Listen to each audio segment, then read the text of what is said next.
ரஷ்யாவுடன் வர்த்தகம் செய்தால் எந்த நாடாக இருந்தாலும் கடுமையாக தண்டிப்பேன். அமெரிக்க ஜனாதிபதி ட்ரம்ப் மிரட்டல். 500% கூடுதல் வரி எனவும் எச்சரிக்கை.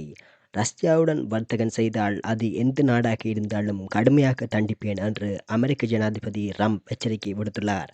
அமெரிக்க ஜனாதிபதியாக ட்ரம்ப் பதவியேற்றதை தொடர்ந்து கடுமையான கொள்கைகளை மேற்கொண்டு வருகிறார்.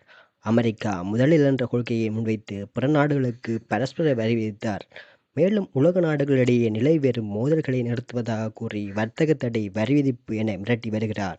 2022ஆம் ஆண்டு உக்ரைன் மீது ரஷ்யா போர் தொடுத்ததைத் தொடர்ந்து அந்த நாட்டின் மீது ஐரோப்பிய நாடுகள் பொருளாதார தடை விதித்தன. குறிப்பாக ரஷ்யாவின் மிகப்பெரிய வருவாய் ஆதாரமாக உள்ள கச்சா எண்ணெய் வர்த்தகத்தை முடக்குவதற்காக பொருளாதார தடைகள் விதிக்கப்பட்டன.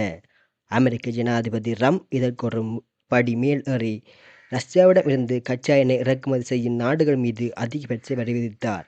இந்நிலையில் ரஷ்யாவுடன் வர்த்தகத்தில் ஈடுபடும் எந்த நாடாக இருந்தாலும் கடுமையாக தண்டிக்கப்படும் என ட்ரம்ப் மிரட்டல் விடுத்துள்ளார். ரஷ்யாவுடன் வர்த்தகத்தில் ஈடுபடும் எந்த நாட்டின் மீதும் அமெரிக்கா பொருளாதார தடைகளை மேற்கொள்ளும். இதில் பாரபட்சம் இல்லை. அது எந்த நாடாக இருந்தாலும் சரி. இந்த பட்டியலில் ஈரானையும் சேர்க்கச் சொல்லியுள்ளேன் என்றார் அதிபர் ட்ரம்ப். குடியரசுக் கட்சி செனட் சபை எம்பி லிண்டே கிரஹாம் அமெரிக்க பாராளுமன்றத்தில் ரஷ்ய எண்ணெய் இறக்குமதி செய்யும் நாடுகள் மீது 500% இறக்குமதி வரி விதிக்கும் வகையில் புதிய பிரேரணை தாக்கல் செய்தது குறிப்பிடத்தக்கது.